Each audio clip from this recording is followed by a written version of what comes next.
The live TV, सच सबसे आगे। नमस्कार, मैं हूं रंजीत झा और आप देख रहे हैं the live TV. Adani Hindenburg मामले पर बड़ी खबर सामने आ रही है, जिसमें सुप्रीम कोर्ट ने केंद्र सरकार के सुझाव को नामंजूर कर दिया है। दरअसल केंद्र सरकार सब कुछ गोपनीय ढंग से अडानी हिंडनबर्ग मामले पर चाह रही थी कि अगर जांच कमेटी भी बने तो सब कुछ गुपचुप हो, लेकिन सुप्रीम कोर्ट ने उनके इस इरादे को भांप लिया और यह फैसला नामंजूर हो गया है। कोर्ट ने कहा कि अगर आपका सीलबंद लिफाफा हम स्वीकार कर लेंगे, उसमें आप जो नाम सुझा रहे हैं उसी के तहत हम काम करेंगे, फिर तो पारदर्शिता को लेकर सवाल खड़े होंगे।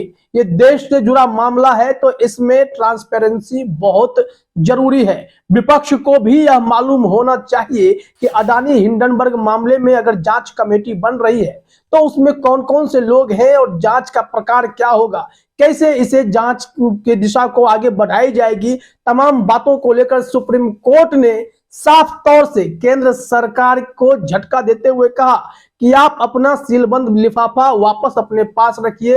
अब कोर्ट को तय करने दीजिए कि अडानी हिंडनबर्ग मामले में क्या करना है। जांच कमेटी अगर बनेगी तो कोर्ट किसे लीड भूमिका देगी और उसके सदस्य कौन होंगे, जांच की दिशा कैसे होगी। हमने आपका सुझाव तभी मानना है जब आप इसे खुले तौर पर देंगे।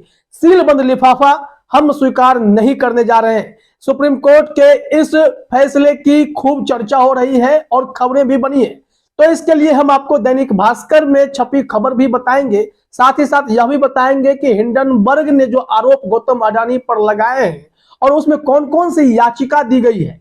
जो याचिका अडानी पर जांच चाहती है, जो याचिका हिंडनबर्ग के मामले पर जांच चाहती है कि हिंडनबर्ग पर क्या विवाद है और उसने जो भी आरोप लगाए हैं उसमें कितना दम है। तमाम बिंदुओं पर जांच करने के लिए एक कमेटी बनाई जाएगी। अब वो कमेटी सुप्रीम कोर्ट तय करेगी। इसके लिए सबसे पहले आप अपने स्क्रीन पर दैनिक भास्कर की यह खबर देखिए। दैनिक भास्कर ने हेडलाइन में लिखा है, अडानी हिंडनबर्ग मामले में केंद्र का सुझाव नामंजूर। सुप्रीम कोर्ट बोला पारदर्शिता चाहते हैं, सरकार कमेटी मेंबर्स के नाम लिफाफे में देना चाहती थी, जो कि स्वीकार नहीं हुआ। कोर्ट ने कहा ट्रांसपेरेंसी सबसे इंपॉर्टेंट है, देश को मालूम होना चाहिए, क्योंकि इसमें निवेशकों के पैसे डूबे हैं और देश के निवेशक हैं। इनके पैसे अगर डूबे हैं तो इन्हें जानने का हक है कि गड़बड़ी कहां हुई। अडानी के ऊपर अगर शेयर मैनिपुलेशन, अकाउंट फ्रॉड का आरोप हिंडनबर्ग ने लगाया है तो उसके खुले तौर पर जांच होनी चाहिए और एक एक रिपोर्ट सबको मालूम होनी चाहिए। आखिर जांच किस दिशा में जा रही है, लिपापोती कतई बर्दाश्त नहीं की जाएगी। अब देखिए सुप्रीम कोर्ट ने इस मामले में क्या कहा। दैनिक भास्कर ने लिखा है कि इस मामले की सुनवाई में सुप्रीम कोर्ट ने कहा कि वह केस की जांच में ट्रांसपेरेंसी चाहता है, लिहाजा केंद्र का सुझाव नहीं माना जा सकता। कोर्ट ने कहा आपने जो नाम सौंपे हैं वह दूसरे पक्ष को नहीं दिए गए तो पारदर्शिता की कमी होगी, इसलिए हम अपनी तरफ से कमेटी बनाएंगे। उन्होंने कहा कि हम आदेश सुरक्षित रख रहे हैं।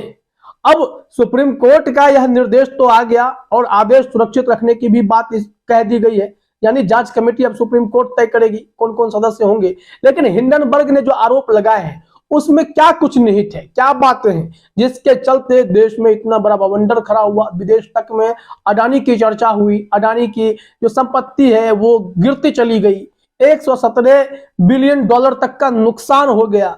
और वैसे में अडानी के लिए यह बहुत बड़ा झटका हुआ। हाल ही में उन्होंने डीबी पावर के साथ जो डील करनी थी वो भी छोड़ दी, क्योंकि 7,017 करोड़ रुपए की डील उनसे अब पार नहीं पाया जा रहा है, रोकड़े कम हो गए हैं। जरा दैनिक भास्कर की खबर का यह ग्राफिक्स देखिए, उसमें बताया गया है अडानी ग्रुप पर हिंडनबर्ग के 5 आरोप।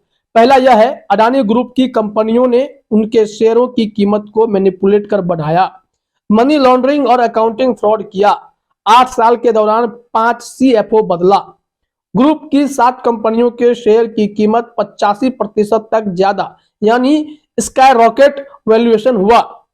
फिर अडानी ग्रुप पर 2.2 लाख करोड़ का कर्ज है, यह भी दावा है, यह उसकी कंपनियों की हैसियत से भी ज्यादा है। मॉरिशस और दूसरे देश की कंपनियों में पैसे भेजे, उन कंपनियों ने अडानी के शेयर खरीदे। ये गंभीर आरोप है कि मॉरिशस में जो इनकी सेल कंपनियां हैं, अडानी बैंकों से कर्ज लेकर तमाम पैसा वहां प्लांट कर रहे थे और उसी कंपनी से अपने ही शेयर खरीदते हैं, शेयर के भाव चढ़ जाते हैं, लेकिन उस शेयर को फिर खरीदा या बेचा नहीं जाता है।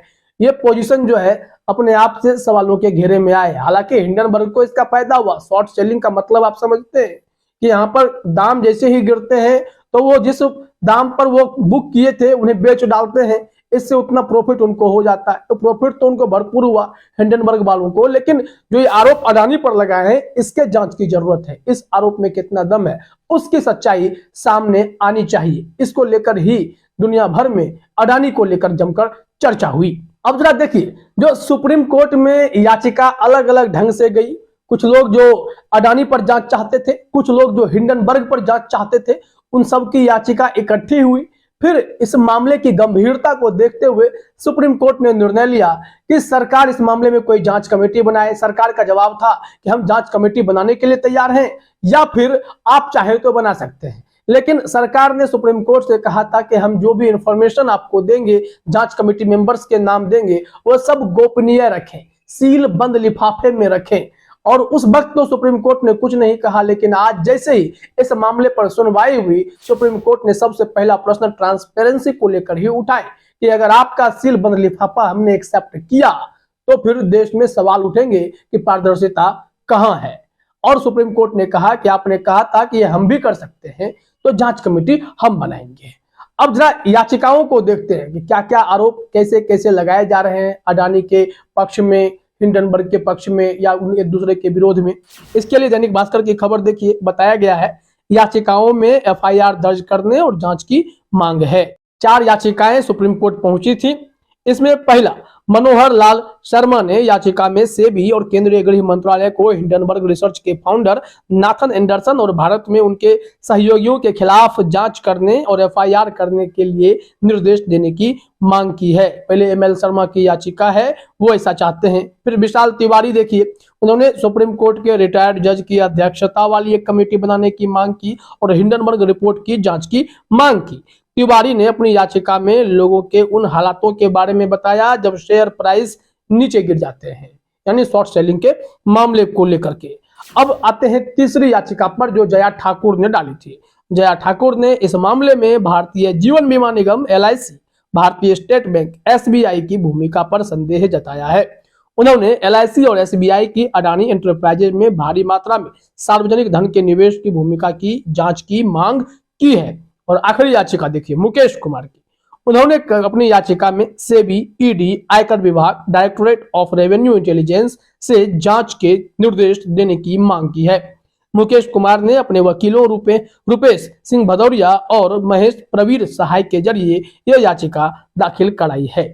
ये 4 याचिका सुप्रीम कोर्ट में गई थी, जिस पर सुप्रीम कोर्ट ने केंद्र सरकार से इस पर जवाब मांगा था। केंद्र सरकार ने जवाब में कहा कि हम इस पर जांच कमेटी बनाने के लिए तैयार हैं। अगर हमारी जांच कमेटी से संतुष्ट नहीं है तो आप कोर्ट के द्वारा भी जांच कमेटी आप खुद बना सकते हैं।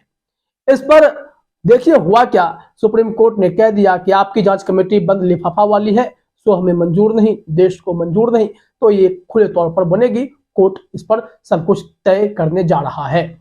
लेकिन बड़ा सवाल यहाँ पर यही उठने लगा कि जो सरकार JPC बनाने के लिए तैयार नहीं हुई, विपक्ष की एंट्री होने नहीं देना चाहती थी, वो सरकार क्या बंद लिफाफे के जरिए निष्पक्ष जांच कर पाती? यह बड़ा सवाल उठने लगा। तो सुप्रीम कोर्ट ने उस सवाल पर ही अब विराम लगा दिया है। अब कोर्ट अपने तरफ से एक्शन लेगा, दूध का दूध और पानी का पानी किया जाएगा। फिलहाल इस वीडियो में इतना ही। आप सभी का हमसे जुड़ने के लिए बहुत बहुत धन्यवाद।